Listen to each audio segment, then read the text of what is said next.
Good evening, everybody. Halliburton still for lovers? What was the name of the store that apparently coined that phrase? Bernstein's. Somebody else has claimed that. Anyway, I'm delighted to be here. I had a trip down memory lane driving from Sealy's Bay, Ontario to Halliburton. I've been coming here, I hate to tell you, for 65 years. And it's kind of burned into my brain, and I want to tell you a little bit about that. So we're in for a musical night tonight, but a night also of stories. And I do want to say thank you to my friends at Adventure Canada, who have sponsored this tour. Last year was an epic year for me. It was my 50th year of activity in the Arctic. And I also turned 70, and I'd just as soon forget that anniversary. The number of doctor's visits per unit of time attests to that, which is just, yeah, I'm not complaining though. But I wanted to do something that would scare the daylights out of me, and so what else? I thought, well, I'll just write a musical story called The Accidental Canadian, and Adventure Canada came along. Well, I'll tell you what happened. I do a fundraising series for our own little community called Sealy's Bay called Storyfest, and on the 12th of April I'll do the 20th one since 2010. We've raised a lot of money, but I just did it last year, The Accidental Canadian, thinking, well, that'll be it, and I'm playing Halliburton. What can I say? I want to acknowledge that the land we're on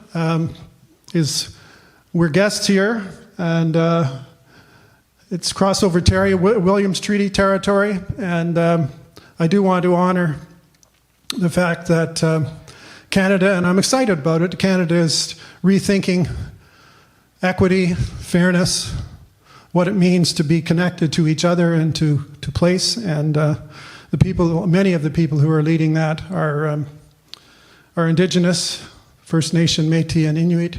And I'm really happy to say that in my life in Canada, I've met a lot of those people. What you're about to experience is two halves, two acts, if you like. The first half has 5 bits in it, and the second half has 4 bits in it. But it all begins with my crazy Scottish parents. My dad was a surgeon lieutenant in the Navy, and they had friends he had Navy buddies in South Africa, Australia and Canada, and for some reason they ruled out Australia, but the story is they flipped a coin to decide, and I realized that this is not an uncommon thing. You may be sitting here as an accidental Canadian as well, but they flipped the coin, and it was what it was, and they got on the Empress of Scotland in Liverpool and sailed to Montreal, and the rest is history. I was born in Guelph, and that's me with my feet in the mighty Speed River along the way. Put up your hand if you've got expat British parents. Yeah, a few. They're a weird bunch, those expat Brits. My mother was convinced that peanut butter was the work of the devil. And they also had some very strange notions of what counted as meat. Tripe, heart, kidney, liver, and this was beef. Unless at Christmas my mom would buy a rump roast, and with the Brussels sprouts she'd get it at a full boil about 11 a.m. and we'd eat it at 7. And on goes the choices. Like, there are kinds of people in the world. There are people who like this axle grease and those who don't. So it was a bit of a weird household. TV had come along, but there was no way we were getting a TV until my parents said we'd read every book in the house. But being rubes in the New World, they had no idea that the Columbia Book Club, some of you, they joined, free. Oh, Hamish! Such a jolly good deal. Anyway, the Columbia Book Club sent about 6 books a month. So if you're ever going to catch up, forget it. But anyway, I did read a lot and was read to a lot, Mad Magazine including, but also some other books of adventure and that kind of thing, and that I think had something to do with kind of setting the tone of my life as an accidental Canadian. But I think probably the best thing my parents ever did was that if there was even a chance that I wouldn't die from the weather, and for those of you who've read the weather, or you're on the Weather Channel now, those hammerheads down there seem to find every inflammatory adjective that is in the book to tell you that the ways you could die today. My parents just looked out the window, and if the wind was under 150 miles an hour, you'd go with a boot print on your bum to experience the world as it would go. And I live next to a river, the Mighty Speed, and I guess one thing that kind of changed my life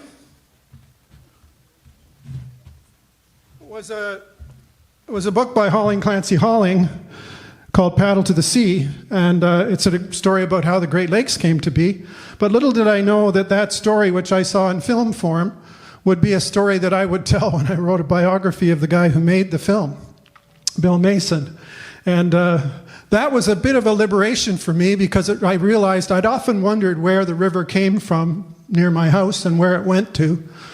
But all of a sudden, with this little character as a guide, I realized I could go to the North Pole or the tip of Mount Everest. And so I want to just tell you about growing up.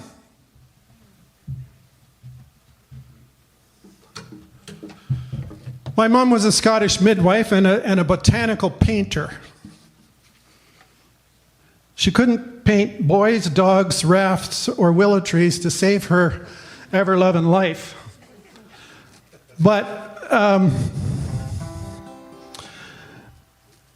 I went through school, and I'll tell you a bit more about that, but when I finally graduated with a PhD, thinking that I had some kind of corner on the truth, which I realize now is not true, my mom gave me this painting because she knew that the things that were most important to me were things that I had learned on the river across the way.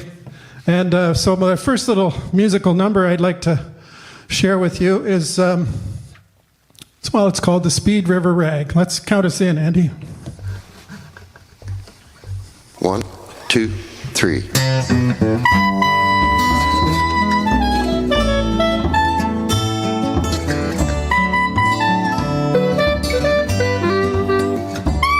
Well, I grew up on the Mighty Speed, a river in Guelph that was often in need of water in the dog days of summer.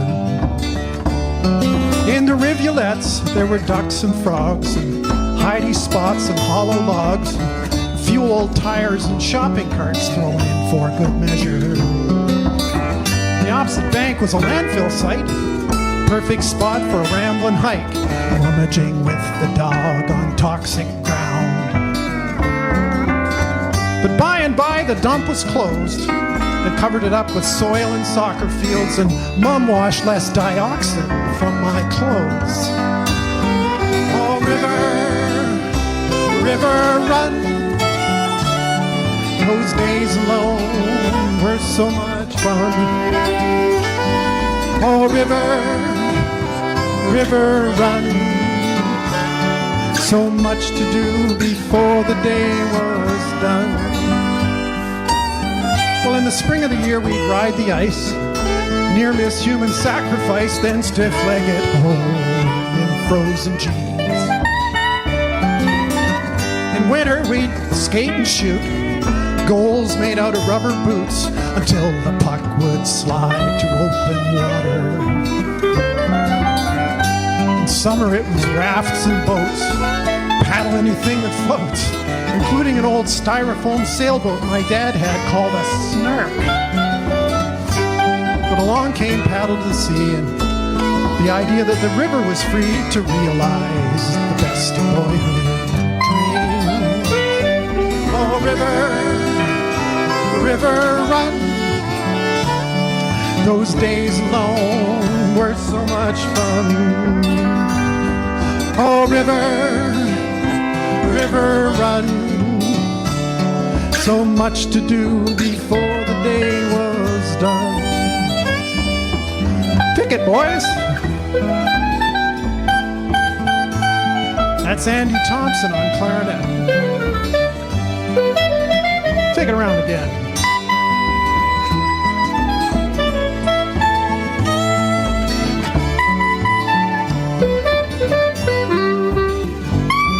Well, the mighty speed was my curriculum. Set the path for things to come, and it's with me to this very day. What began so close to home is now a constant urge to roam, to figure out what's ahead and around the bend. Oh, river, river, run. Those days alone were so much fun. Oh, river, river, run. So much to do before the day was done. Oh, river, river, run. Those days alone often put me in a jam. Oh, river, river, run. Those river days made me who I am. Those river days fixed me to the land.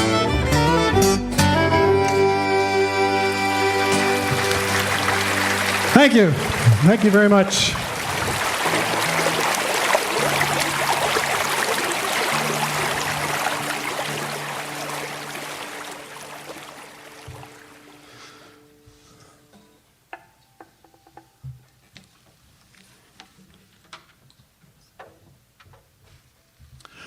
Now, I've written several biographies, including of my friend Craig MacDonald over here. Say more about that in a minute. But as an author, I've realized that you kind of owe your reader some kind of line from birth to death, or birth to now, in the case of a living subject. But I've always fantasized about a biography that's circular. Because I think, well, I'm going to explain to you that I think my life, circular in the sense that everything that people do is organized around one principle or one flame inside that person. Could be faith. Anyway, in the biographies that I've written of people like Bill Mason, George Simpson, I was never able to figure out the circular part of the biography or part of the story. So the birth to death line, you can move around authorially if you like, but you still owe the reader a progression. And when I started thinking about this life that chance has brought here in Canada, I really started to realize, and this is something of a confession, that everything in my life turned on one event. And it had to do with a 750-pound polar bear called Huxley at the University of Guelph. But to get to that bear story, and I promise I will get to it because it's a musical story, so I'm growing up in the late 50s, early 60s. This is the days of feral children, where you got the proverbial boot print on your bum, and off you go and home before the streetlights come on. And I kind of pine for that in a way. But probably the influence that took me away from the immediate vicinity of the house was Cubs and Scouts. And I'm one of those people. Jackie Pye, you're here from Candelore, maybe others. I'm one of those people who actually gets all stupid when I smell the smell of semi-moldy, wet cotton canvas. I love that smell. And I'm not talking about the good stuff, Craig, the Egyptian cotton. I'm talking about the bell tents from the Boer War. Yeah.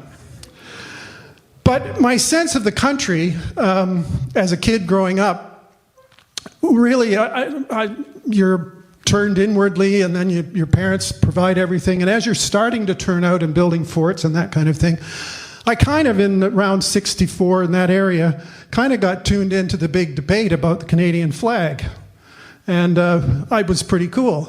And At one time, you remember, some of you might, the Pearson pennant, the one with 3 leaves on it that was supposed to, that's the telegram saying this is the one that everybody's choosing. But of course, we all know that that didn't happen. But I remember my dad around that time looking at the paper. It wasn't the Telegram, I think it was the Globe and Mail, but there's this whole thing on the front page about the flag, and everybody had an opinion about the flag, and the editorial page was full of flag stuff. My dad turned me to the opening of the business section, and the budget for that year, Lester Pearson's government, was a minority government, had been presented, and he said, son, he's talking to a 9-year-old, son, this is of far more consequence to us as people in Canada than any flag would ever be. And my dear old dad, he's gone now. Dad, I disagree. Those were times, thank you, ChatGPT, when the Beatles were on Ed Sullivan, and it was a very kind of much less diverse, there were a lot of things we were ignoring. Residential schools were still in full swing. Davy Keon was playing for the Leafs and Maurice Richard. It was a simpler time, but that was the time when I was coming up into the world, thinking about the flag, thinking about Canada. I remember going when the Queen came to Guelph and waving a little flag. Don't know what year that was. But it was Scouts that took me away from that and showed me another way of doing that. And the other thing that happened was my dad, as a Navy man, met another Navy man called Kirk Whipper, who was looking actually for doctors to go to Camp Candelore to patch up broken children at the camp. And my dad said, oh, sure. Kirk would come and they would talk. And so as a 5-year-old, in around 1959, 1960, I went to Candelore, and I learned an awful lot of stuff there and made an awful lot of friends there. But as I went right through to the early 70s, I was a CIT, a counselor, a guide, and a section director. It finally dawned on me that I better get a real job. This really wasn't doing it. And happily, my dad had many friends through the Guelph Cricket Club, of all things, that played on Johnson Field at the University of Guelph. And I would go with him. And one of the people he met there was a young at the time, biologist by the name of Keith Ronald, who was a marine biologist who became a great, great hero of mine. And it was Keith Ronald who said to Hamish Raffan, send that boy to me, Hamish, and I'll turn him into a biologist. And so I was studying biology at Queen's by this time. And I was told that this was my job, a SEAL handler in training. And later they told me that the acronym would be fine in referring to my... But we had Bicol SEALs, we had HARP SEALs, we had ring SEALs, and I was doing various things with them. And Keith Ronald, as it turns out, was an international observer on the SEAL hunt in the Gulf of St. Lawrence. And as like an older undergraduate, I got the chance, I'm learning how to take blood from these SEALs, from the plexus in their back flipper, and do all that sort of stuff. But I got a kind of another education as well when I met this woman called Bridget Bardot, who was in the same hotel in the Magdalen Islands we were in, but she had a somewhat non-scientific agenda.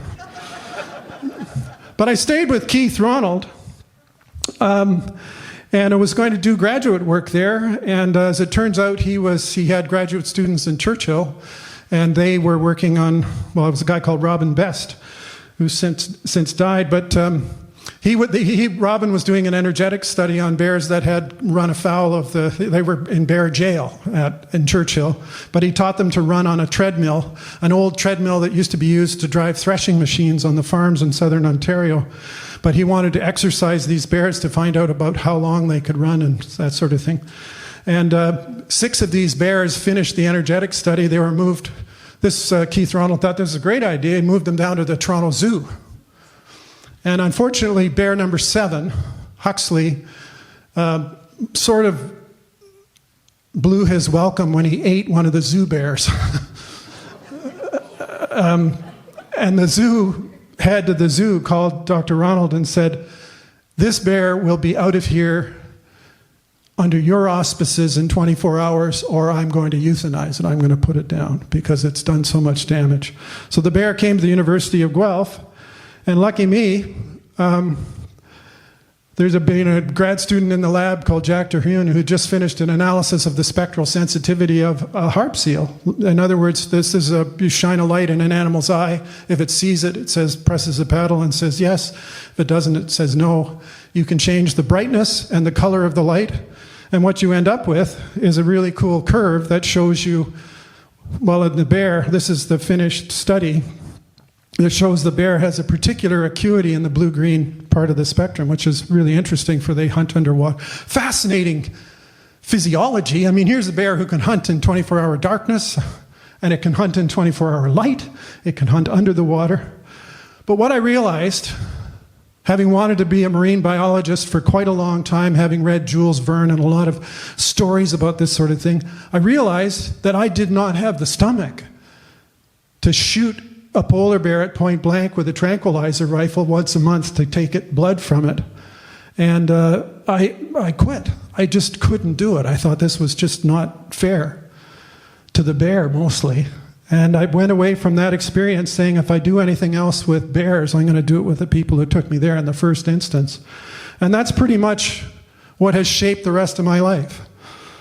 I got a IBM Selectric typewriter. They were cheap because people were moving to word processors, and I got myself a nice pair of mucklucks and started doing cool stuff in the north.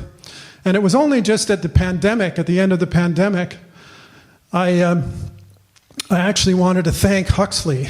And I wrote a book dedicated to Huxley that is a portrait of humanity in 36 months in the life of a polar bear on Hudson Bay, called Ice Walker, and it's got a mind of its own, or a life of its own too. It's been translated into into French in France, and it's gone into the Francophonie. It's been translated into Spanish, but it's pretty amazing how that's gone.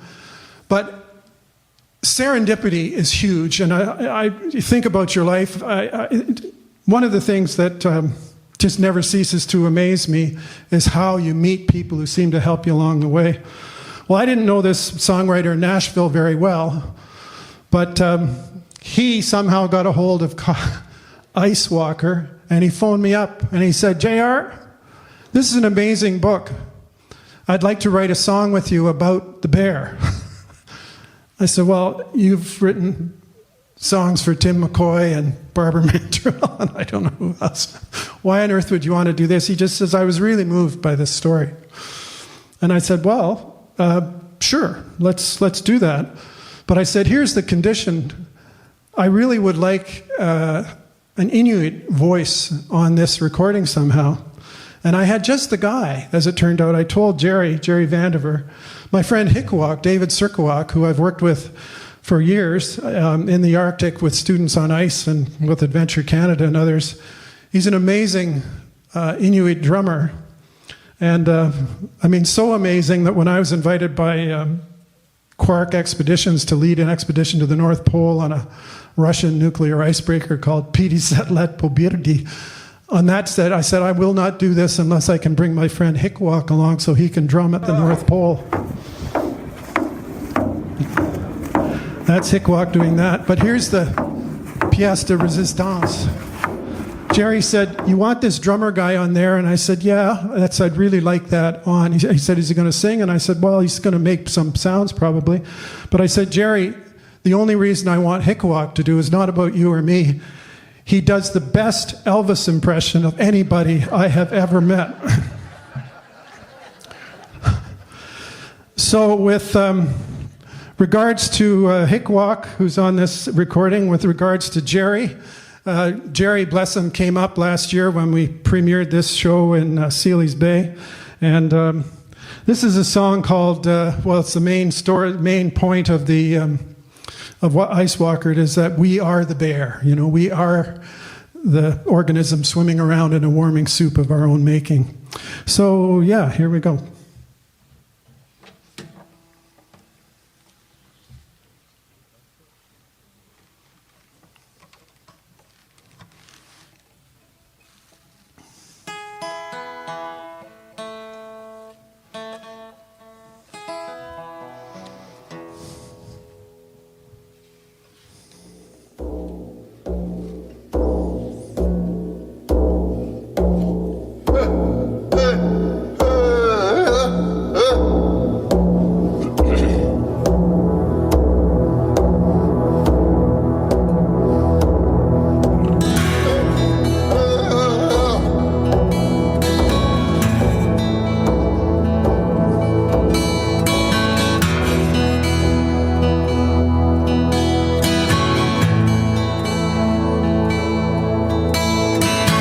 slips between two worlds of water and ice.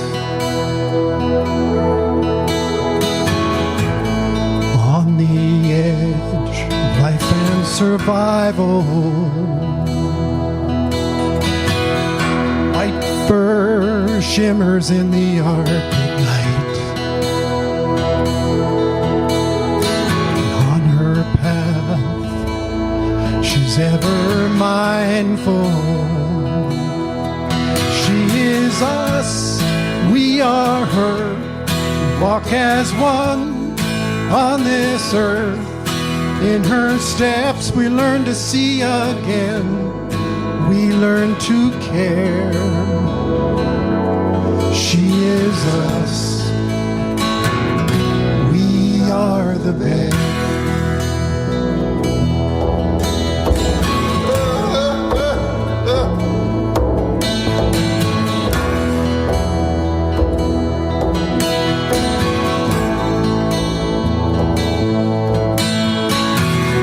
Ravens call, echoes off towering ice.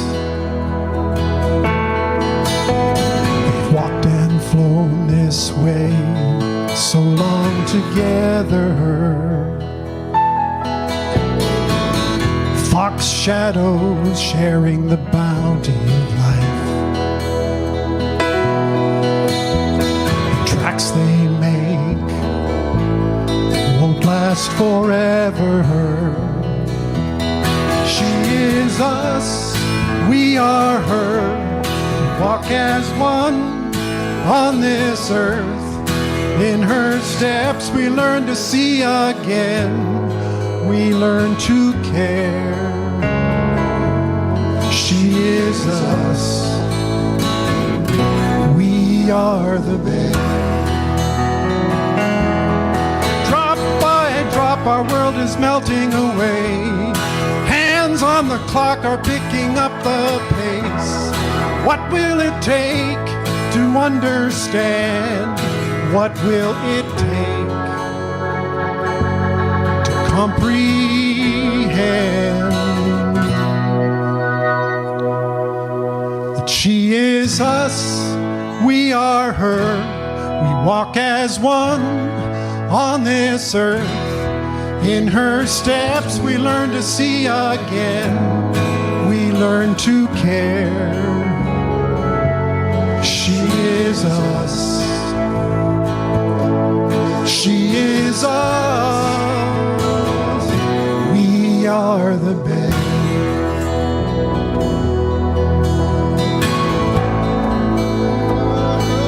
We are the bear. We are.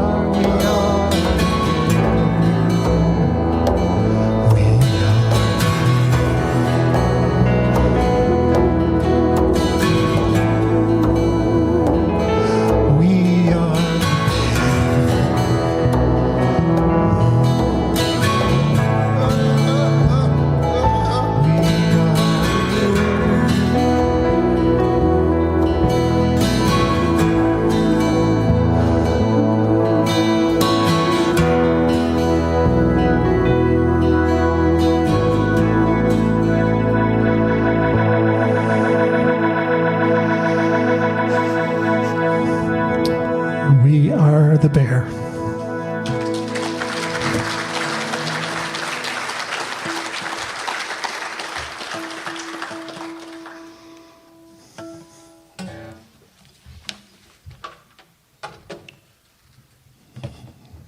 Somewhere along the line, I caught a disease called canoes.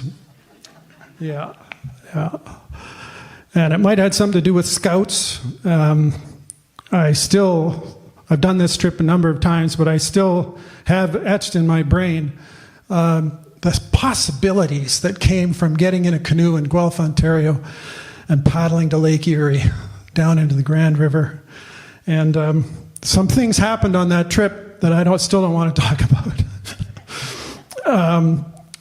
But there are some things that happened on that trip that were truly astonishing, not least stopping at Six Nations and realizing that Pauline Johnson, the amazing poet, loved canoes as well. And I came to realize somehow through her work and through being there and realizing that this was something that was way more than kind of a basketball with pointy ends for kids to play with. This was somehow coming right out of the land itself. And that notion of cultural freight in a canoe was something that sort of built over my career. And I'm not lying, Haliburton County, the milk run trips from Candelore probably still happens.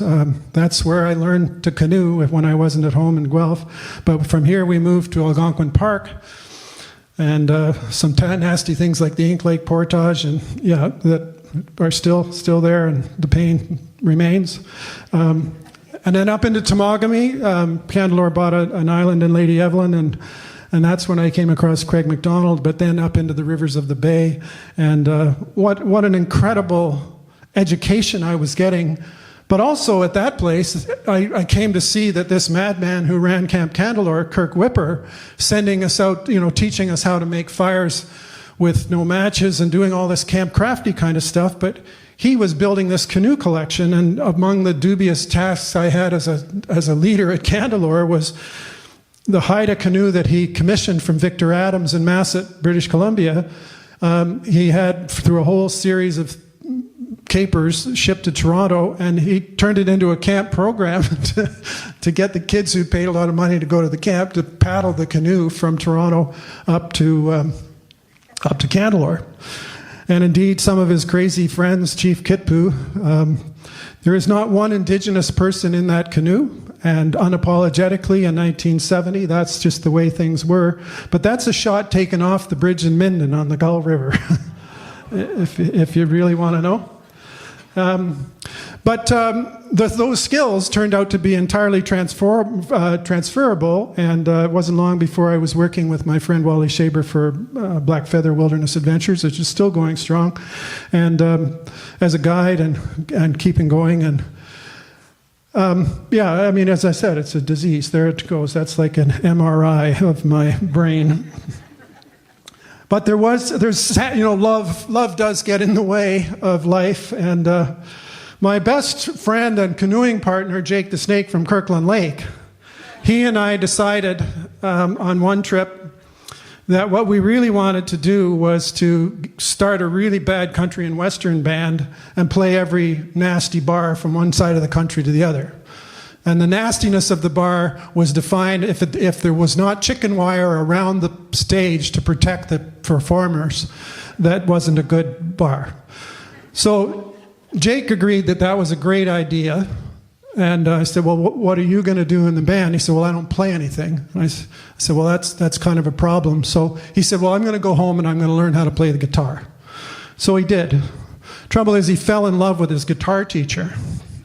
And that was the end of Jake the Snake as a canoe partner. Now, happily, I was moaning around where I was working at the time, south of Ottawa, at North Dundas District High School, and this winsome brunette who'd never canoed a day in her life, called Gail Simmons, said, what are you moaning about? And I said, well, my partner, we were going to go back up to the Coppermine River. He's abandoned me. And she said, well, I'll go. Has I ever canoed before? No. And so our first date was a 7-week canoe trip, which is... and I'm happy to say 46 years later, and this is a miracle, we are still together, and truly I won the lottery along the way. Yeah, thank you. And we have had new bodies in our canoe over the time, tiny 2-leggers and 4-leggers, and as I was going along, meeting Inuit and doing my work that I do in cultural anthropology and geography, I had some new views of canoe that came to me. And then I just had some crazy capers that I couldn't not tell you. This bugged the daylights out of my mother when I was asked to be the captain of Canada I, the only Canadian canoe on the Thames to mark Her Majesty the Queen's 60th year on the throne. And she said, well, you're not a royalist. And I said, well, the Prime Minister's office has asked us to do this, so I'm going to go do it. And I have to say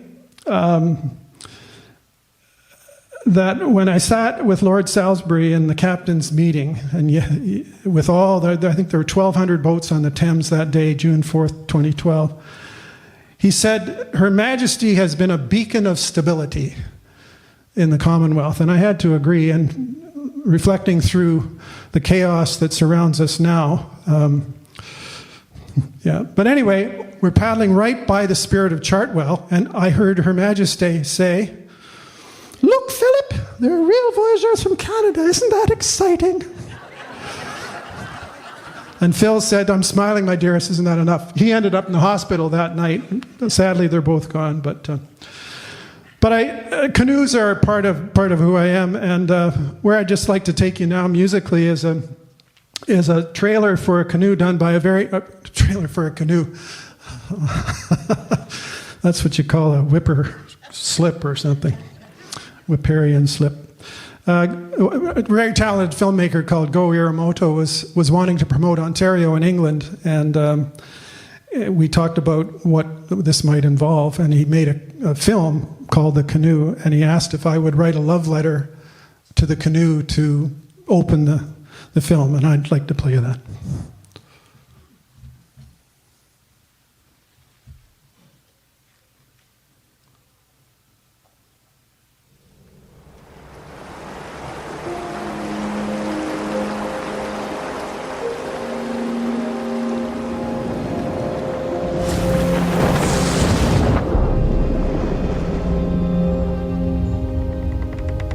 To travel by canoe is to ponder where we came from, where we are, where we're going, who we were, who we are, and who we can be.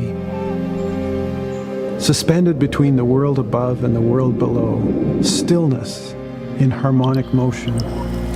These are the paddle's promises. To paddle is to plug into the energies of the place, the land, the air, the water, the ancestors, the children who are yet to be born. The paddle connects us to all of that. To pull is to connect to the river itself, but also to the lands it nourishes. To be there, to be connected as a mix of Canadians new and old. If it is love that binds people to places in this nation of rivers and in this river of nations, then one enduring expression of that simple truth is surely the canoe.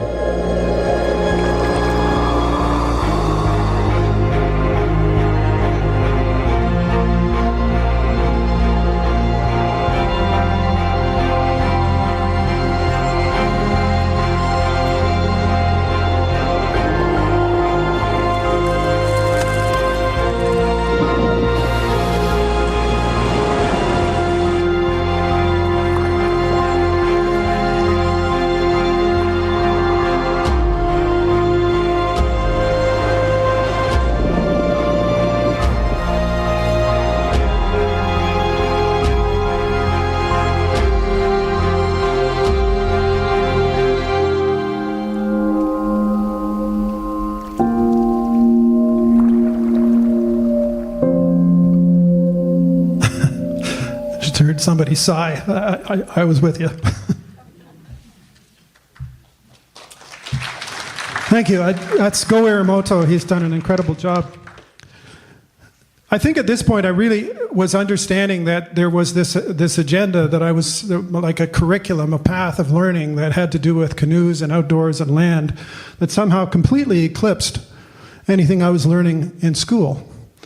And let's just say I was not the world's best scholar when it came to books and stuff. I read what I read at home. I kept a journal in Scouts, but I didn't think that had anything to do with learning. And when I bailed from the University of Guelph in the master's program in marine biology with that bear study, I went and taught school for 3 years. And that was at North Dundas District High School in Eastern Ontario. Right on. Did you have an idiot like me as a teacher? What year were you there? 78. You weren't born yet. Okay. All right. I moved from there to teach outdoor education at Mackenzie High School in Deep River in a basement classroom with no windows. B13. That didn't go well. Except that I used to put the kids, turned out outdoor education at Mackenzie High School. There's sons and daughters of all the physicists at Chalk River, and then there were the kids from up the way who were the children of the loggers, who were equally clever but have very, very different agendas. The bushies versus the townies. And it turned out outdoor education was just this sink into which they put students who didn't fit in the academic courses. So we would get on a bus and go up the Des Moines River in the winter and had a great old time. But I eventually finished up at Queen's University, and eventually came to run their outdoor and experiential education program, which was kind of near and dear to my heart. But that was drawing not so much on my academic pedigree as it was drawing on my experience. And what I really had figured out by then, and it's something that I carry with me now, that I really think there are only two kinds of learning that are out there. I think there's public knowledge and personal knowledge. And public knowledge was what I was learning in school. 2 and 2 is 4, and the capital of Quebec is Quebec, and et cetera, et cetera, et cetera. But that's just cold, dry facts and knowledge. Then there's this thing called personal knowledge, which is what happens when the facts land in the quivering bag of protoplasm that is us, that might be hungry or tired or excited or all these things. And how you get from public knowledge to personal knowledge is experience, doing things. Teachers who say, not what I want my students to know, but what do I want my students to do? And I had some amazing teachers and scout leaders who were doing that. But here's the thing about that kind of knowledge. I don't think you act at all on what you know, because I think if we did, we wouldn't have any problems. We act on what we feel, and that's that personal knowledge. Because I don't think you learn anything while you're sitting in the fat, comfortable middle of what you know, and how rare it is. And you might be able to, in your own experience, to identify teachers who took you to the edge of what you know and helped you get into some new learning. But what I've learned in my time is that in order to cross from what you know to what you don't know, that involves risk, uncertainty, and there's no better risk than taking people outdoors in a canoe. Like, there are so many edges on a canoe trip. It might have to do with food, might have to do with fear of the dark, being away from home, different social circumstances. But when you chafe against those kind of risks, all kinds of good things are happening. But since the lawyers have taken charge of our world, they've decided that risk is not something you really want to embrace. I mean, we look at financial risk, we look at business risk, and somehow it's different. But anything that has to do, well, this sort of reached ahead a little while ago.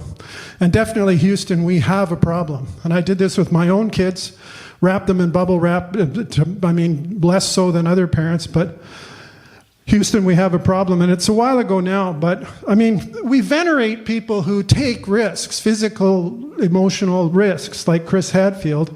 And I mean, he was lampooned for that, but God bless Chris Hadfield, who's, he's carrying on, talking about the value of going to the edge of what you know.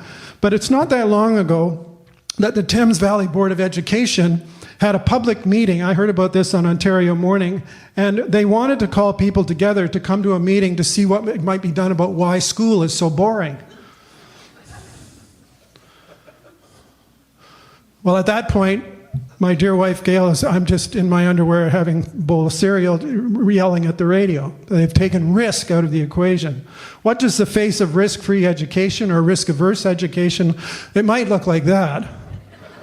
But when you look at the risks that our children face, we're not giving them any kind of capability, or very little, to deal with and have a conversation about that. And one of the beauties of the physical risks of actually getting out into the landscape of Canada is that in dealing with those kind of risks, whether it's in a canoe or a rock face or a road or a community where you're doing work and that sort of thing, you actually have to deal with the emotions of uncertainty at that edge place.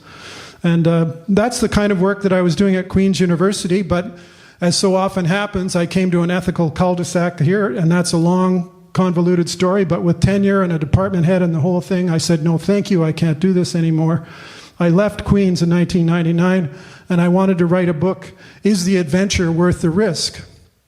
And lo and behold, I went down that rabbit hole, down that pathway, and I ran right into the Temiskaming tragedy, which is where 12 boys and a teacher died on a high school canoe trip. And I was totally conflicted in trying to write about the value of risk when this terrible tragedy had happened. So they're on a school canoe trip in big canoes, and they just came a cropper, and one whole boat full of young 12 and 13-year-old boys died, and one of their masters died. And it's become a turning point. But the challenge for me was my dad, I had no memory of being really, really angry. I was working at Boyne River Outdoor Education Center at the time in 1978, and he remembered me being really angry when that happened, because I was doing things with youth and canoes, and I was sort of indicted by association with everybody who did that sort of work. But anyway, I wrote this book, which I hoped would allow people to see that you don't throw the whole risk thing out with the tragedy bathwater, as it were. And well, something happened that changed my life. It was not a bare kind of turning point, but it definitely was a turning point. I got a call one night at a Friday night about 10 o'clock, and there's this woman on the line who says, "You don't know me, but you know who I am." And I'm going, oh no, I guess it's an old girlfriend. About 20 years ago, she needs money for tuition. And she said, "And I don't know you, but I know who you are." And then she said, "I want to give you something." Well, the something, it turned out, was one of the canoes from the tragedy, which she had taken and put in her garage at 7 Harris Street in Port Carling 27 years before she had the nerve to call me. And turned out her son, David Graney, was in that canoe and was one of the boys who died. And he just wasn't thriving in the school system at the time. You may remember the Hall Dennis report. We'd gone from straight lines to circles, and there was a lot of sort of liberalization of what was going on, and some kids were not well served by that. But her son, Davy, was one of the boys who died. And when at the end of the phone call, she said, would like you to do two things. One is, she said, I'd like to give you this canoe. I said, well, that's not for me to have, but I can help you give it to the Canadian Canoe Museum. And she said, and I also want it used for educational purposes, but I want to paddle in it. So we paddled in it, and she sat where her son sat. And I realized, I did a documentary for CBC Radio called One Blue Canoe. It's just an achingly sad story of this woman and the upheaval in her life. But I said, why did you keep that canoe for all this time? And she said, well, it's the last place Davy was. And I realized that I'd written a whole book, and I had no clue about what she was feeling. So, in an attempt to honor Barbara Graney and David Graney, here's a song called The Last Place.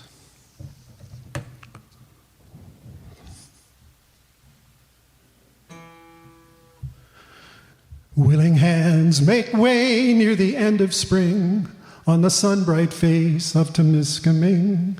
This canoe, Lalamont, it was one of 4 that took 31 souls to a rocky shore on cold water. Work and pray and serve was the school's strict code. Characters forged on a rocky road.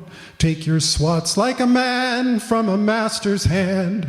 Follow blind and you'll get to the promised land on cold water. 7 hours way up, one boy's had enough. No one sees that the lake is getting real rough. Get to work, mama's boy, just get on with it. 20 strokes off the shore and the group was all split. One blue canoe with the smallest of boys lagged in the wind and the waves and the noise. Calls to the others to wait when unheard. A broadside hit and it's overturned in cold water. The other canoes turned around to help, but they pitched and they dumped in the growing swell. Panic-stricken heroes did the damnedest things. Hymns were sung into Miskaming's cold water. Some couldn't swim, but they calmed them down. A keyhole vest wouldn't let you drown, but in the spring of the year, that's not the point, because cold creeps into every joint. When the day was done, 18 survived, asking on shore why they still were alive. 13 dead, put their faith in God. They didn't have a chance against earthly odds in cold water.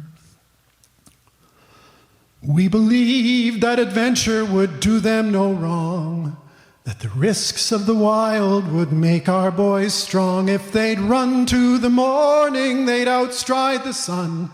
And that's how it went until all came undone. Yes, this boat they call Lalamant is many things. A cradle, a crucible, a last place of peace. Yes, the last place. The last place, oh, the last place of innocence and grace on cold water.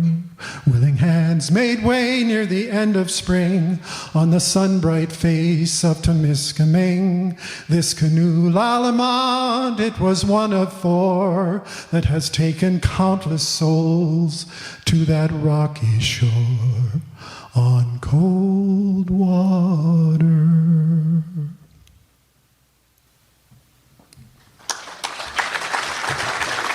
Thank you.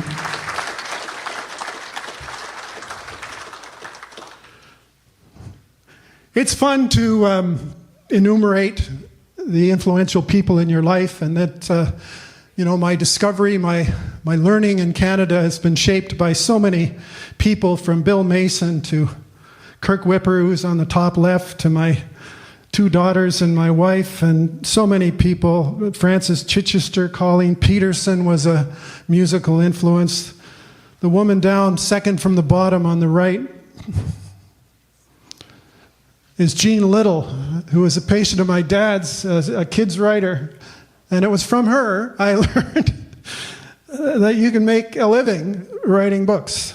And Louis Pilacapsis in the corner there beside Jean, and Mary Simon. And there are just an awful lot of people who they've all taken me to a part of the country or a place. Sometimes inside Canada, sometimes outside Canada, but they've brought me back. And each one of them has painted a portrait in me of their country, because we get a chance to do things together. And I value that. And could probably speak for the rest of the evening on the things that I've learned from the people in this picture. But I just want to say that there's the human dimensions of what happens to us, and then there's the land itself. And I have to say that when Gail and I were up on Parliament Hill, when Mango Mussolini first said he wanted to annex us here a while ago, there was a kind of a ripple of humor as we stood on the hill saying,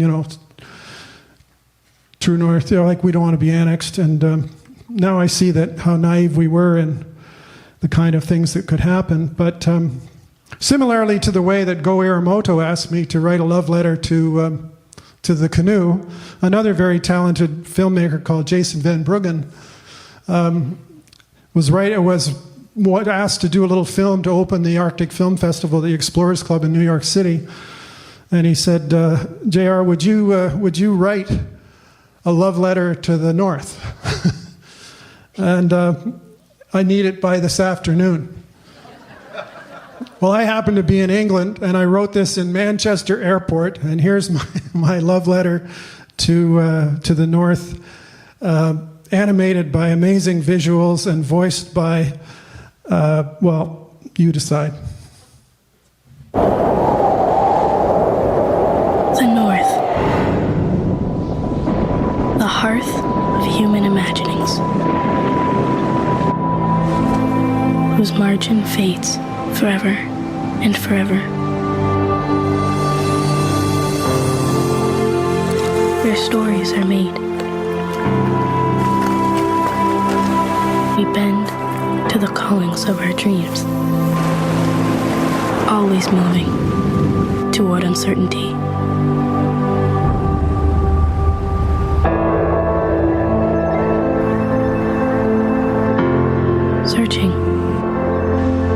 Searching for truth. In the grace, beauty, and ferocity of all we have seen.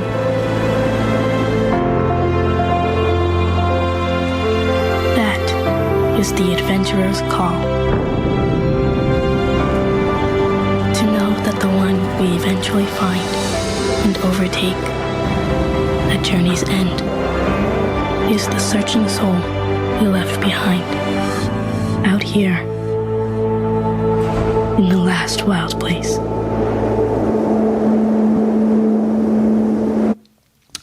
Whew. You can clap for Jason. I think that's an amazing bit of video. So of all the people, I love a sense of humor. I love dedication. I love when you work with somebody for a long time and you realize you don't have any idea who they are because you haven't asked the right questions. And sometimes they just are who they are. And one of those people who didn't say much, not because he didn't have much to say, is a beaver pilot who I met a long time ago in Dessouche, Quebec, who flies up into the Des Moines River, a guy called Ronnie Bose. He flew for Bradley Air, that became First Air. And Ronnie, as it turns out, became the person on the planet, given that beavers, Canadian-made beavers, are all over the world. They're in Saudi Arabia, they're all over the place. But he's the one who got the most number of hours, 21,400 hours on a beaver. And I thought that needed to be recognized. And that's where I want to end the first half of this show. But it's got a little story. Some of you have been in the OEE program at Queen's, and I just never cease to be amazed at the things that some of my students have done and the things that they have shown me and taught me. But a student of mine was working for the Art Gallery of Ottawa with the Canadian Parks and Wilderness Society, and they were having this big shindig at the art gallery. And she asked if I would come and give a talk. And I said, sure, I'd like to bring my friend Chuck Commanda, the Anishinaabe canoe builder, and we'll do it together. And she said, oh, that's good. And then she said, and I'd like you to finish with something musical, and then hung up. Oh, wait, I said, I don't know anything musical about this topic, the Des Moines River. And she said, well, you'll think of something, and hung up the phone. So, being curious, I got onto Facebook. I wanted to find out where CFODA was and where Ronnie was. I realized Ronnie had long since retired. This is not that long ago. Ronnie sadly has passed since then. But on Facebook, I found Ronnie's plane, CFODA, that belonged to Shaw Lumber in Pembroke. And I messaged Shaw Lumber. I said, I'm trying to find this plane, and I got this lovely note back from a person in the office of Shaw Lumber, and she said, oh yeah, John's in it right now. Here's his cell number. You can call him in the plane. So I did. I said, yeah. He says, well, come on up. We'll take you for a ride. What I didn't know is he invited Ronnie to come. And Ronnie got at the controls. By this time, Ronnie has got Parkinson's pretty badly. He's got quite a palsy. And Ronnie plops into the left-hand seat. That's the pilot's seat.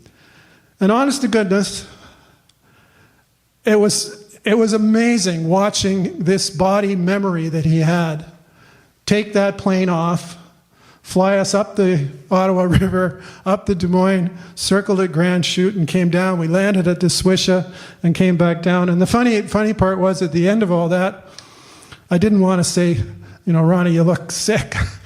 I said, Ronnie, how are you doing on your transport medical?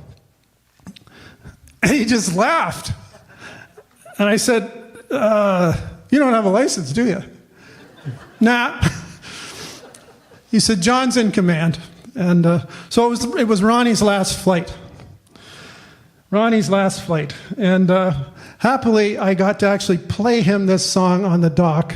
And it's a rabble-rouser rock and roll end to this half. Eric, you may need to bump the sound a little bit on the track. But I'd like to give you this and tell you that when we're on our intermission, you can use the loo. But Craig McDonald's back there with some amazing books. And also our sponsor for this series of shows is Adventure Canada. And if you'd like to win a trip up Labrador for two, all you have to do is follow the instructions over there, and it doesn't cost anything. You can get a pic, and there are also other brochures there. But I just want to leave you this first half. Take maybe a 15-minute break. Let's do it, Eric. Let's do the Legend of Ronnie Bowes.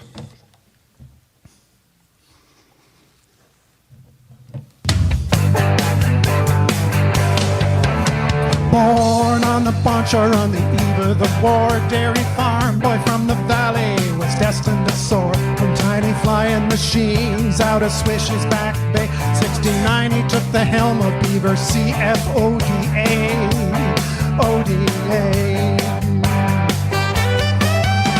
From mist swirling skyward on a fast rising sun, ODA echoed from first to last run. Up through the valley of the Riviere du Mont, setting down, taking off till the day's work was done.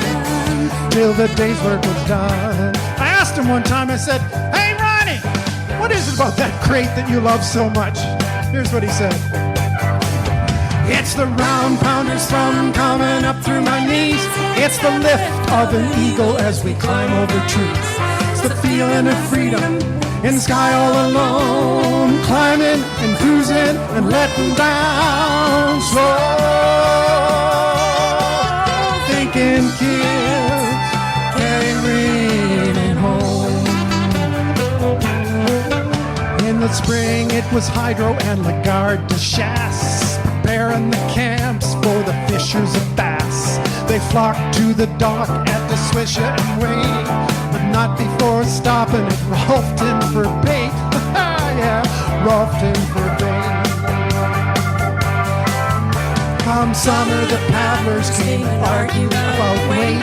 Ronnie would smile as they had their debates about clothing, pairings, and what kind of wine, while daylight was waning, robbing others of time, robbing others of time. It's the round pounder's thrum coming up through my knees. It's the lift of an eagle as we climb over trees. It's the feeling of freedom in the sky all alone, climbing, cruising, letting down slow. Thinking kids carrying home. In the fall when the moose are wild with the rut, hunters roll up the valley in big-ass black trucks. They'd lie and they'd muscle their way onto the dock, forcing Ron to keep the flight scan behind key and lock. Well, behind key and lock. Well, he flew her and fixed her up and laid at the dock, keeping time in his logbook, not watching the clock. He was much in demand, this lonely Ronnie Bowes. Some mornings would catch him asleep in his clothes, asleep in his clothes. Yeah, 32 years at the Beaver's controls for $21,400. 2 dead stick landings and a few close calls through hurricane winds, rain and storm and snow squalls. He's the highest time beaver pilot in the whole flying world. When lake edges would freeze and the flying was done, he'd head back to Carp in the October sun. He'd circle around and run her near out of gas, then let her down steady right there on the grass, right there on the grass. A farmer, a family man, a businessman too.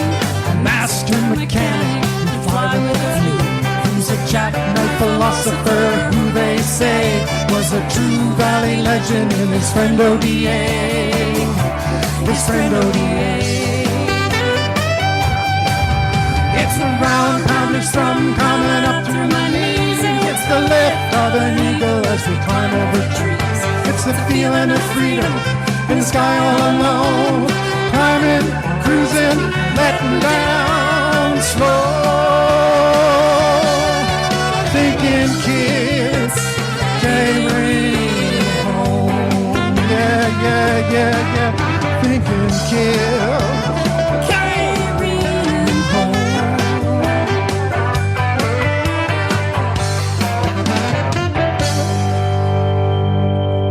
Woohoo!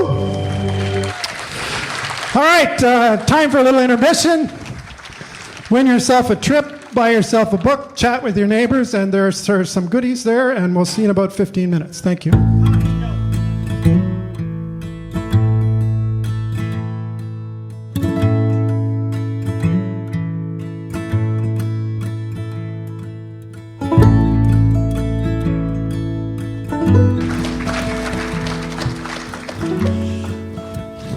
I'd like to say thank you to Barry and the team, Halliburton Outdoors Community Collective. Is that? No, I probably got it wrong. The people who made this happen. I want to say thank you for the invitation. It's very nice to be here. I also want to honor my friend Andy Thompson, who is at Northumberland Studios in Warkworth. And he and I met doing film scores. And one thing led to another, and he didn't think that this idea to do a one-person show was all that crazy. And he has this parade of musicians coming through his studio. So I went in and laid down the voice and guitar. And on The Legend of Ronnie Bowes, I think there are 12 musicians. 12 musicians playing on that. And I do want to say thank you to that, including my dear wife, Gail, who is... among other things, the best chick singer in the house, and it's wonderful to work with her as well. So I talked about flipping the coin. I've always wondered who my three sisters and I would have been if we had grown up in South Africa, and I got a little window into that through the Explorers Club mentorship program that I signed up for. Just during the pandemic, I guess it was. And I was thinking that I would be assigned some breathless 18-year-old who wanted to climb a mountain or go down a river or something.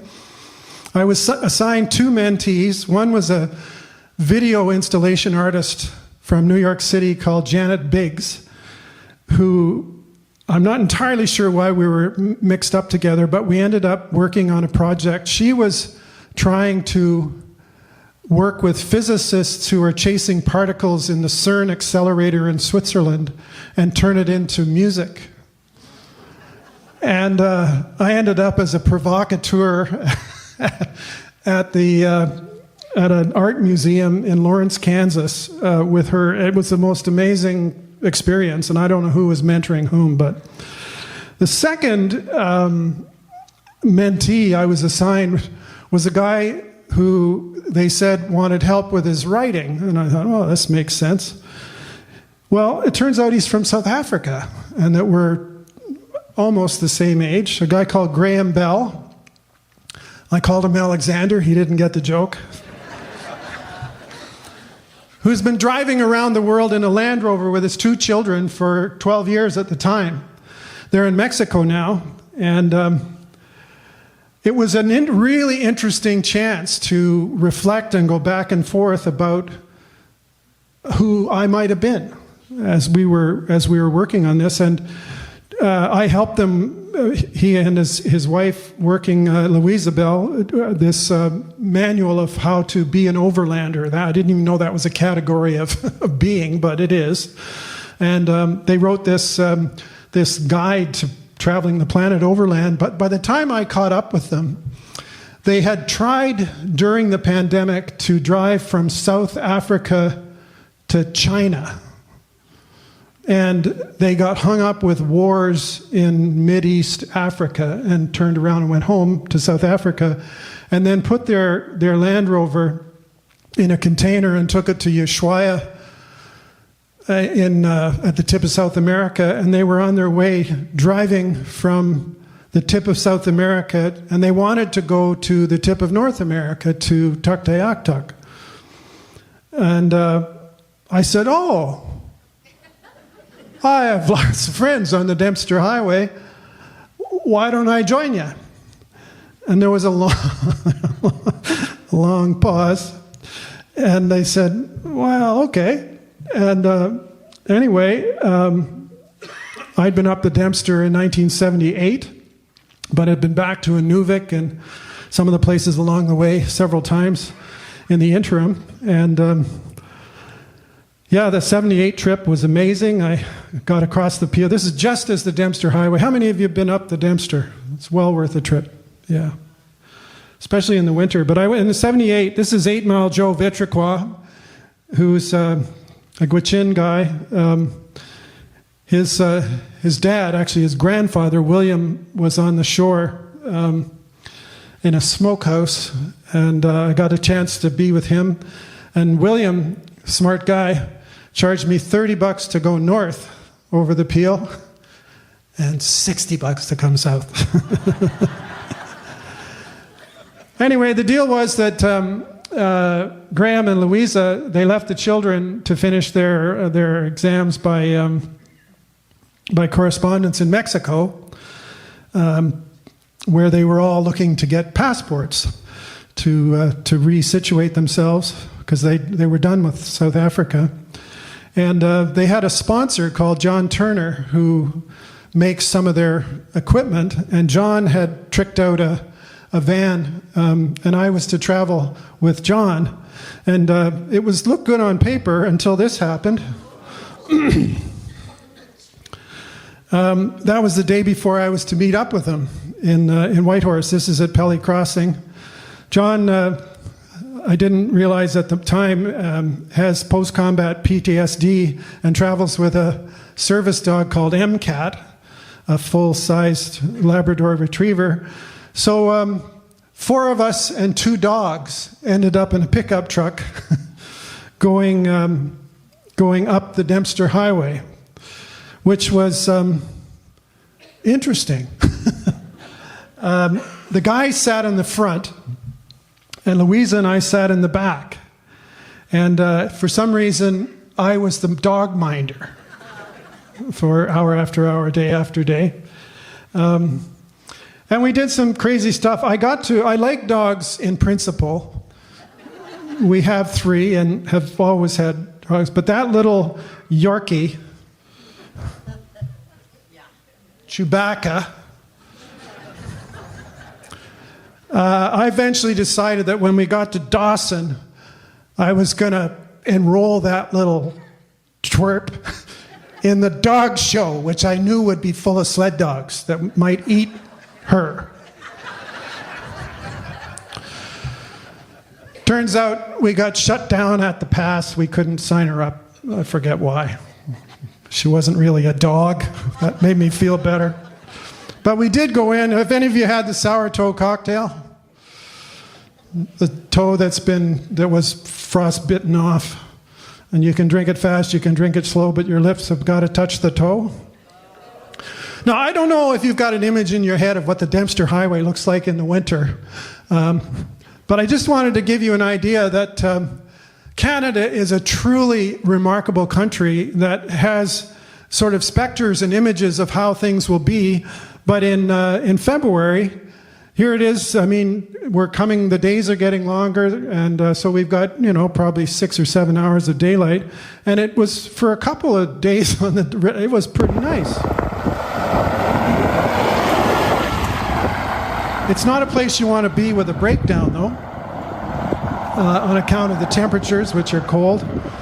But I felt it was my duty at this point to be the Canadian host for John Turner, who was an American, and for these 2 South Africans. So when we got to the Arctic Circle, well, what do? Well, everything, so you know how when the voyageurs went over the height of land at Grand Portage, they would have a little ceremony, and they would hit them with a switch of cedar or something, and they had to promise not to kiss another voyageur's wife without her permission or something like that. Anyway, I had 3 sashes from the Canadian Canoe Museum, which I tied on them, and I imagine they were voyageurs. There was no cedar there, but I had a stick. You can see it in the dog. And they had to say in a loud voice after they were baptized. We didn't have any liquid water, so we used Jameson's Irish whiskey. That seemed to make sense at the time. And they had to say, "Je suis un homme du Nord." I am a person of the North, and that's what we did at the.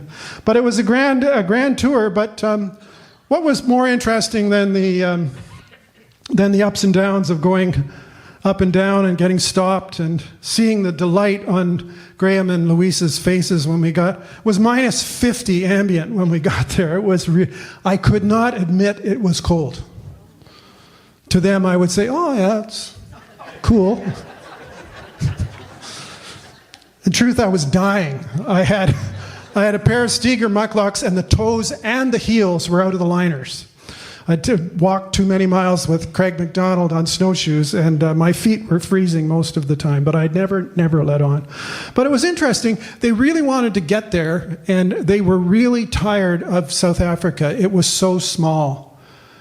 And they helped me realize that for 6,000 kilometers, from stem to stern, east to west, north to south, this place where we can go with the same passport without talking to anybody about anything, unless just to be neighbors, is an incredible gift of this country, the size of this country, and the sense of the country. Most people know that you're a carpetbagger from Ontario. There seems to be a universal hate for people from anywhere near Toronto, and that's fine. But Graham and Louisa surprised me at certain times. I have a friend up there called Lloyd Binder, whose grandfather, Mikhail Polk, brought the reindeer, the only Canadian reindeer herd, across from the Lohman Brothers in Nome, Alaska. And it's an incredible story. There's a book called Arctic Moses, but I've known Lloyd for a long time. I was up there doing work for CBC, and that's his reindeer herd, and we're moving it along up onto Richards Island, I don't know, back in the 80s or something. But Lloyd was still living in Inuvik at the time, and I called Lloyd and told him, I said, "We're coming, and would it be all right if we dropped in?" And he said, "Sure, come on in."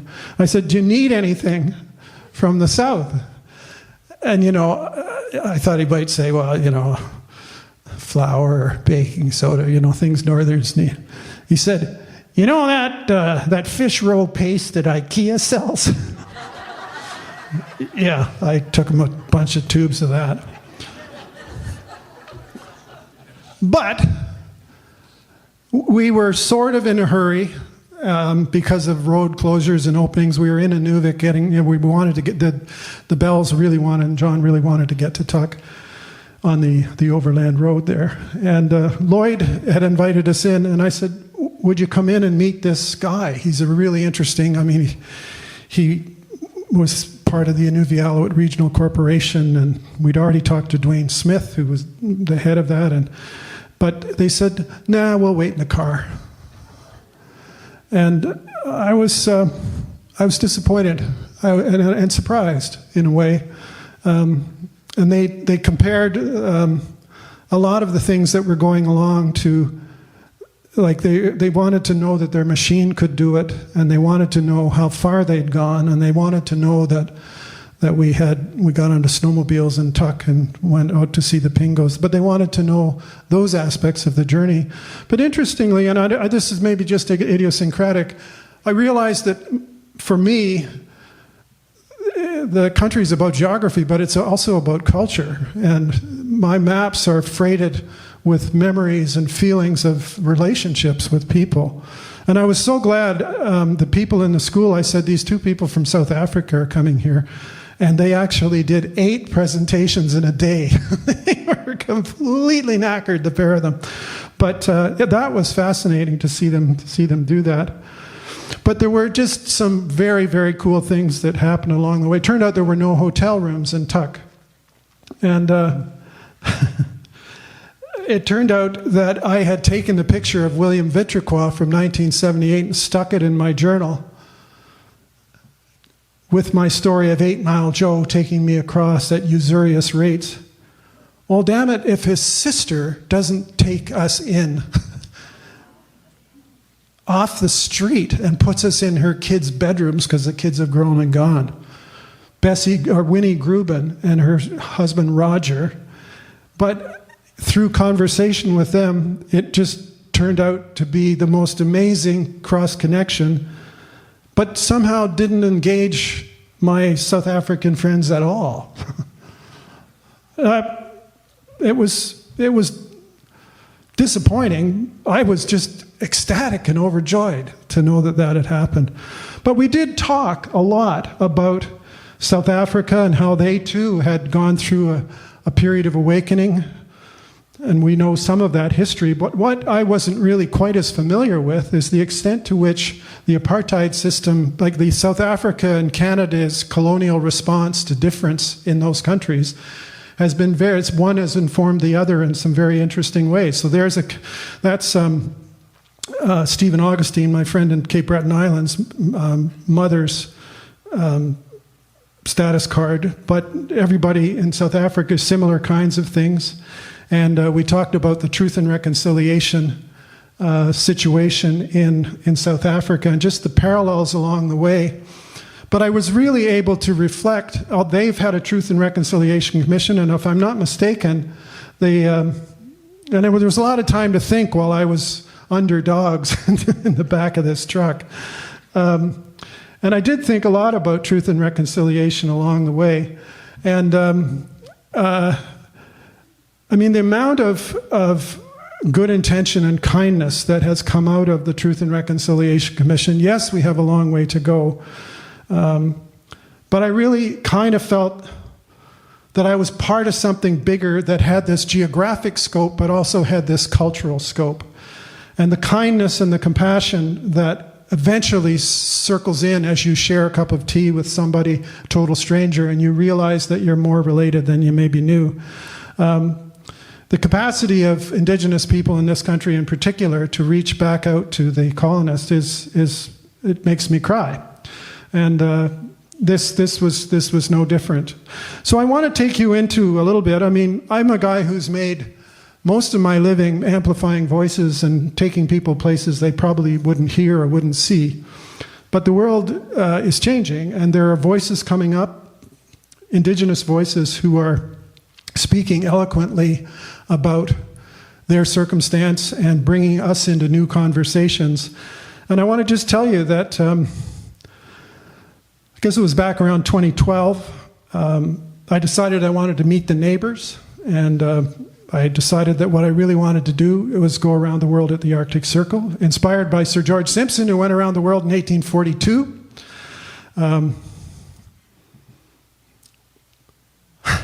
Grant McEwen, he's a historian. He was the lieutenant governor of Alberta. He reckoned that Sir George Simpson, on his way around the world between Montreal and Victoria, sired 70 children, therefore becoming the father of the fur trade before he went around the world. But I wanted to put a human face on climate change, and what an experience that was. But out of that experience came a palpable sense of currents in our country and elsewhere in the North, of people who are actively trying to decolonize. And I really have thought that my job now needs to be to take the skills that I have, instead of telling the stories so much, to help other people tell stories. And in fact, the next Story Fest, which gave this birth to this show, is happening on April 12th in Sealy's Bay. It's called The Road to Reconciliation. I'm doing that in tandem with an Indigenous colleague. But some of the people I've met along the way have really showed me how entrenched the world perspective that I inherited in school is. Like, we've all seen these pictures from space. I mean, Artemis is getting ready to go back to the moon, but do you remember back in the 70s, they called it the Second Copernican Revolution? when those images of spaceship Earth came back, and especially these composites at night, you see the dark areas in the rainforest and in the north. And I just realized in traveling in the north and in traveling widely in this country, most of these places that are typically dark on this map, you realize that as we're in the process of taking our religion, our politics, our governance, our notions of family, our mores into the darkness place, we think we're taking light as we go. And the one thing that I've learned on my travels about this country is that it's high time we started thinking about maybe turning that whole idea upside down. Instead, it started maybe to try to bask in the light of the people who already are there. And that has happened again and again and again since I said see you later to Huxley the polar bear. And I am totally grateful for that. And I want to just tell you a little bit more about my Elvis impersonator friend, David Hickwalk. He was a baby in Farley Mowat's People of the Deer. And he got really mad the more he learned about what Farley had said about the Aharmiut, about his people. And they got his gender, Farley got his gender wrong. That really made him mad. But at one point, Farley went in to cover a murder trial in Iqaluit, and it was written up in Maclean's magazine. And David, who was teaching school in Arviat at the time, saw the Maclean's magazine, and it says Farley Mowat is an author who lives in Port Hope, Ontario. So David called him up and said, what the hell?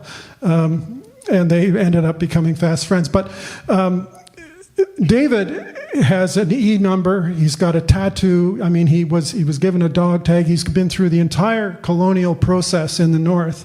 And yet his heart is so big. I mean, he would play drums on a song about polar bears. But he galvanized his people, and as of 2019, he was the one who stood with Carolyn Bennett and received the apology from the federal government. Just an incredibly beautiful man who has capacity to reach out, and he's got a very particular kind of peace that I think grows out of the hardship that he has done. And it's one thing to go on a tough canoe trip. It's another thing to behold and be invited into a world with that kind of strength of character and that kind of endurance, that kind of resilience, that kind of beauty. And of course, when the delegation went to the Pope, guess who was drumming in the Vatican? Yeah, North Pole Vatican. I want to just take you to another song, but this is another example of a very particular type of peacemaking that I've seen in the North. Jamie Cobell, I think she's going by Morse now, is a Métis dancer. And I was traveling with her in Greenland with students on ice. We were traveling, and we were in this community called Umanak, which means Heart's Island, and they were having their 250th anniversary. And for any of you who've been in the northern communities, a really old northern community in Canada might be 70 or 80 years old. This was 250 years old. And there was a service in this beautiful church to mark the 250th anniversary, and everybody on the ship, all the students, were invited into this place. And it was a truly astonishing place. For starters, I was really taken with the fact that in the sanctuary there were crosses, yes, but I mean, it's a Lutheran church, but there was a ship, a model of a ship as an icon right in the middle of the sanctuary. And the whole place was lit with candles. And they had this choir.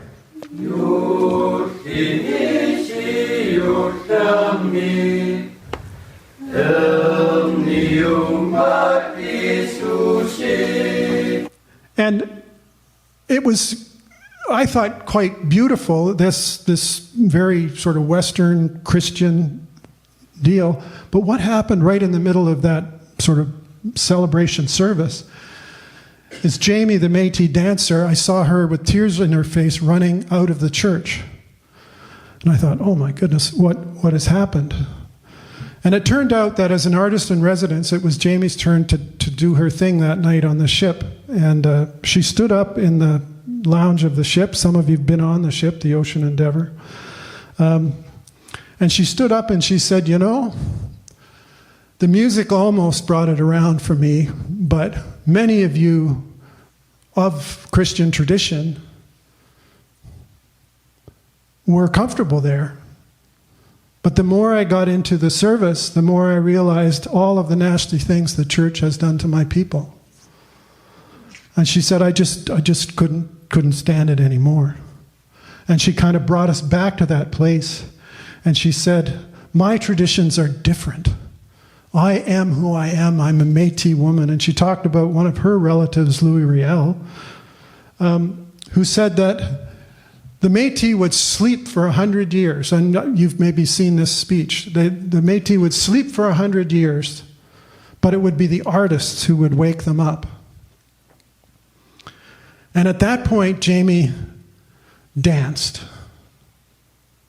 And I have never seen anything more transfixing than this woman to a fiddle tunes on a little tunes box, dancing with a fury that really asserted her independence as a fellow Canadian, unfettered by and not subservient to all of the kind of symbols and traditions that people have brought and subjugated her people. And I was absolutely blown away by what I hate that term. I don't know, I couldn't speak, but I knew that what had happened, she had written her dance into the middle of me somewhere. But it was not a memory, it was a visceral thing that had happened there. So the next day I was on bear duty, and I sat up on a ridge with a shotgun, as you do. And this song came to me called The Church at Umanak, and I'd like to sing it for you.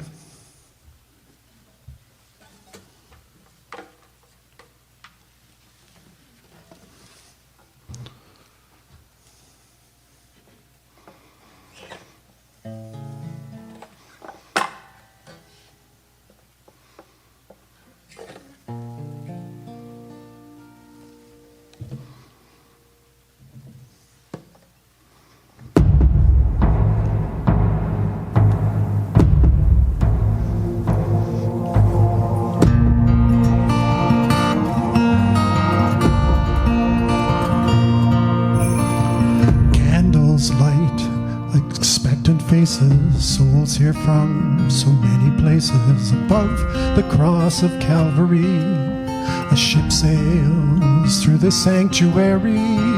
Stones cut through and laid with care by fishermen who placed them there. A house of God to build their faith, a refuge in this icy place.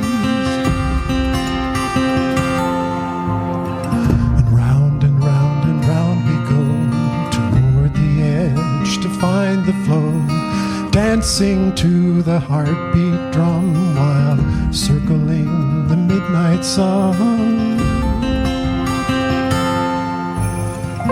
Candlelight makes shadowed places, darkness etched in troubled faces, in the name of Christian fear.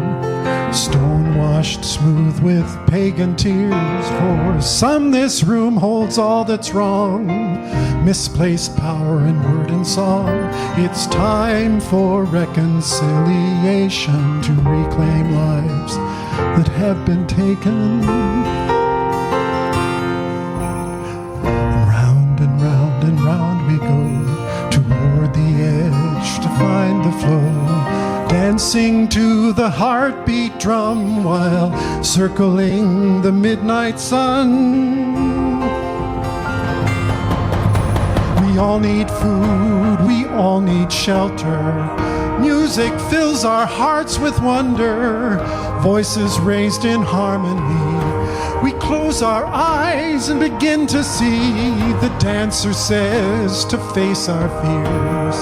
Her people slept 100 years, and now the artists ring the bell to break the church's holy spell. Candles light 1,000 1,000 places, heroes with 1,000 faces. We trace the trails of mystery with lines etched on a northern sea. We're seeking truth in all its forms, challenging accepted norms. We sail through ice beyond the known while searching for a route back home. Round and round and round we go toward the edge to find the flow, dancing to the heartbeat drum while circling the midnight sun. And round and round and round we go toward the edge to find the flow, dancing to the heartbeat drum while circling the midnight sun.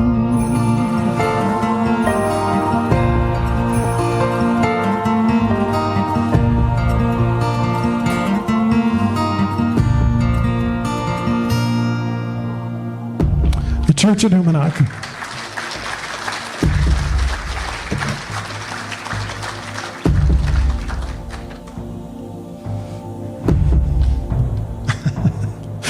With a little hick walk thrown in for good measure. I've thought a lot about our light, you know. And quite often I think that we, and forgive me if you're not like this, but I certainly am and was and trying to break out of this. But I think of what we know, all the brilliance. I mean, I got a lot of letters after my name, maybe you do too. And they speak to some notion of truth. But I imagine us with this light that we're taking into the world as if it matters, like a cone of light with our headlights. And even on a beautiful night when Orion's out there, we don't see any of that because we're too damn busy going where we're going, driving the straight lines. But in that light, what do we see? It's a light of our own making, but we see ourselves. We see all of the things that we know about: constructed knowledge, consumption, straight lines, progress, motion. And things get even worse when we put a screen around all of that and it becomes this kind of echo chamber with all those self-affirming truths, when in fact, out in the darkness, beyond often what we can see because our eyes are not adjusted to it, are all these things that we need to know about to get going in the curved lines: beauty, climate change, the non-human, indigenous communities, harmony, stillness, experience. Like, those are not absent from our lives, but they're very present in places that our light doesn't take us. And it really makes me think that if we're ever going to create a generation who's going to go somewhere and to have the skills they need to go forward, that we need to find a way to shut off our brilliance and our light and find ways to take them in there. And I think that has a lot to do with taking them onto the landscape of Canada.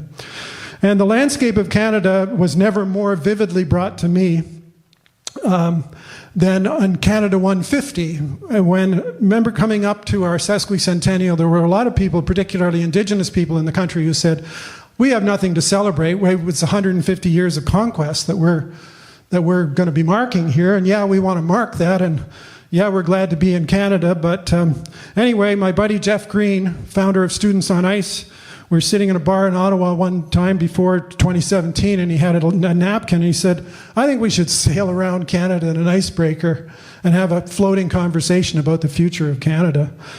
And the difference between Jeff Green and me is that I wipe my nose with my napkins and he dreams big on them. So yeah, and I happen to be one of the people, and I think there may be people in the room here who were part of this. 15 legs, 150 days from Toronto to Victoria.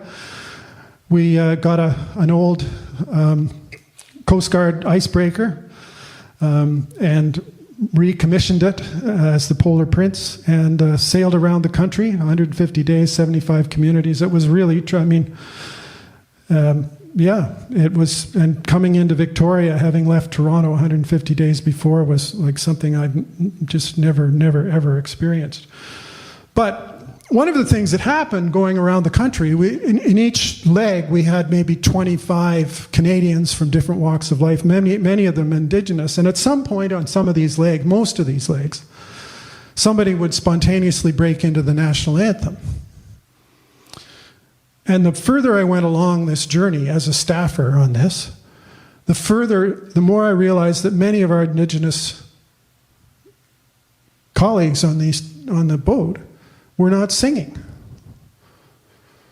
And it got to the point where I could not sing the national anthem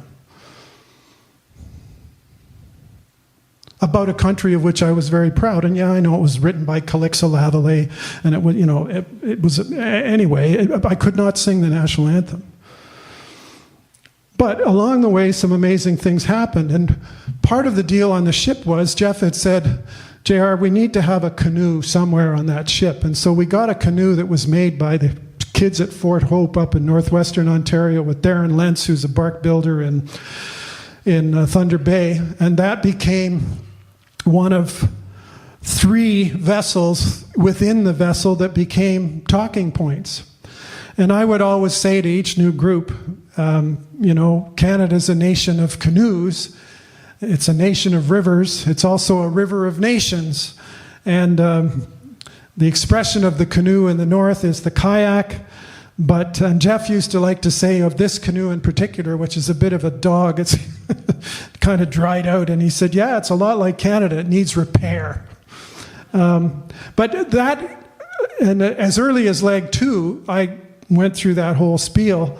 We happened to have a whole bunch of musicians, Heather Rankin, Alex Cuba, Andrea Menard. Anyway, we visited Ganawage with Ganatio Horn, who was a baby when the Oka crisis was happening, and we visited with her mom and a bunch of other things. On the bus on the way home from that trip, the way back to the ship in Montreal before we started sailing down, this song started to emerge about Canada as a nation of rivers and a river of nations. And I have to say, I mean, we talked about the 2-row wampum, which was the original deal between conquerors and the conquered, if you like, the Dutch and the Haudenosaunee. Anyway, this song grew out of that, and if Canada had an alternative national anthem, this would be my nomination. The sun and moon, wind and water carry us, we are a canoe.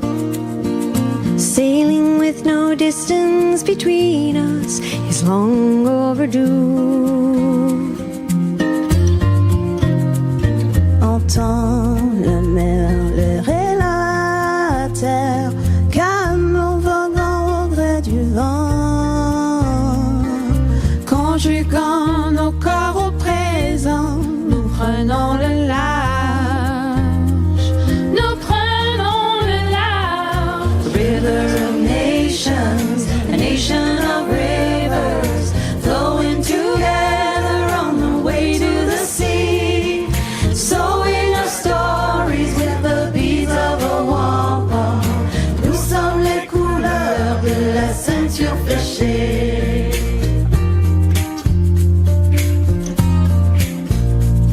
Oh, where done onega, go away on a day where you go down.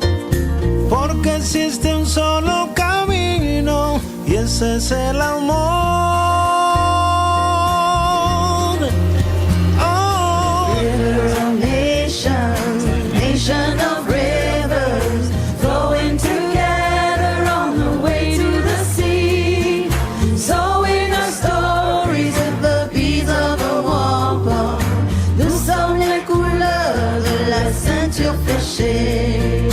Here and now, let's reconcile this nation. Rivers of nations, nations of rivers, flowing together on the way to the sea, sewing our stories with the beads of a wampum. Nous sommes les couleurs de la ceinture fléchée.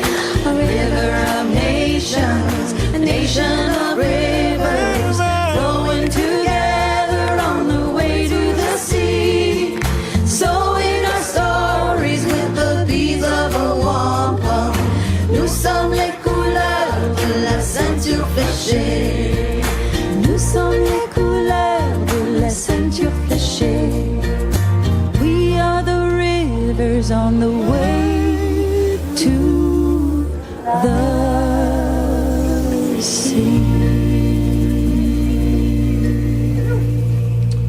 Haha, isn't that a great song? That's my roommate, Alex Cuba. Oh, yeah. All right.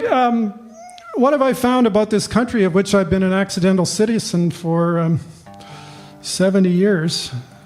Well, I've parsed that out in a small stack of books over the years and a few hundred magazine articles and, I don't know, radio documentaries and TV documentaries and episodes of The Nature of Things and this and that and the other things, up to and including this. That's the current Canadian Geographic. I don't know if you've seen it.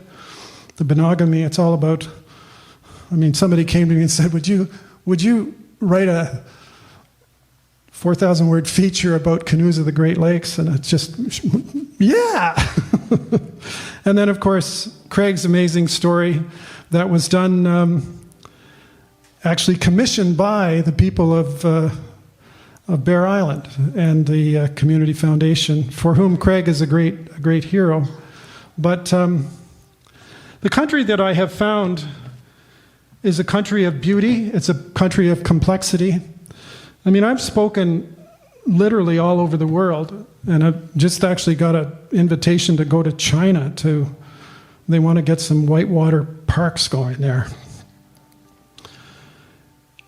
And I've learned some stuff. I've learned that when I bitched about the nasty immigration people in Russia, that I learned from some of my Russian friends, this is pre-war with Ukraine, that the nastiest immigration people of all are the Canadian immigration people. But I've learned that this country of many dimensions is a place that I love very deeply and is very much a part of me. And part of what is that is, it actually has to do with geography, but it also has to do with these relationships. And how sometimes when your world gets turned upside down by somebody or something, that is probably a new starting point for understanding of who you are and where you go. And we all have a different... I think it's an idea worth fighting for. And I've always said to my children and grandchildren that I love to go away, but the best part of going away is coming home. And I still believe that. But to have the luxury of being able to have a home to go to. But what's happened to that notion of home is it's expanded quite tremendously. I was in Kaluktuk, Nunavut not too long ago doing music with the kids there. And yeah, there are commonalities and differences, and yeah. I want to end with a love song to a river. Could be any river. This one happens to be based on a poem by my friend Wally Shaber. It's about the Des Moines River. But that's where I want to leave you tonight, with an accidental Canadian who is very much connected to this land through its people, but also through its waterways. And there's no doubt that my favorite map of the country is the one of all the waterways. And well, I want to finish with River, a love song.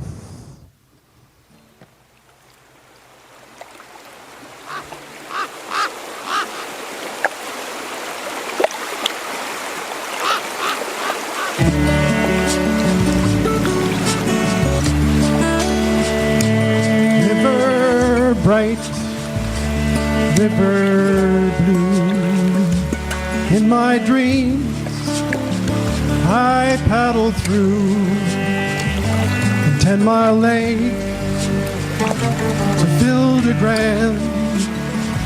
Just me and you, just me and you, in our red canoe.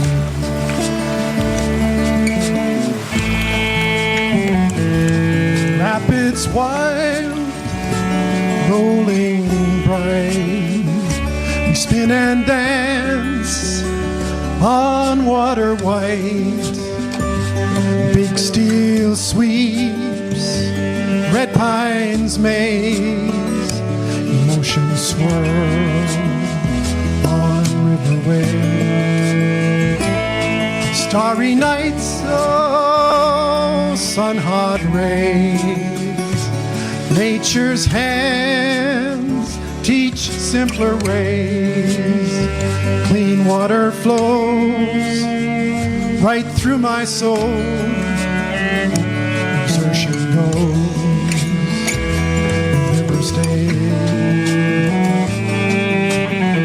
Tumbling and tumbling through time and space, drifting past pines in this gray granite place. From Swisha to Benoit and Big Lac du Monde, the river calls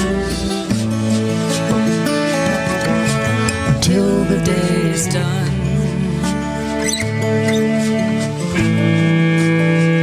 Big du Monde, Valley Sauvage, you know it's still a worthy cause. Forevermore, it's there to share. For every heart, for all who care. Tumbling and tumbling each time the raven cries, drifting past pines in these uncertain times. Stonecliff to Sheerway and Big Lac du Monde, the river calls till the day is done.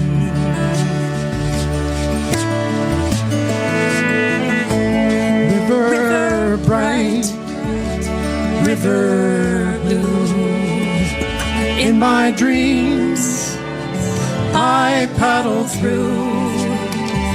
From 10 Mile Lake to Filder Grand, just me and you, just me and you, in our red canoe.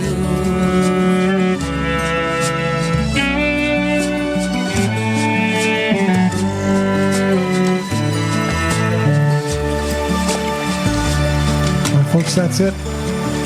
Story from the Accidental Canadian. Is it accidental? I don't know. Thank you for coming. Safe home.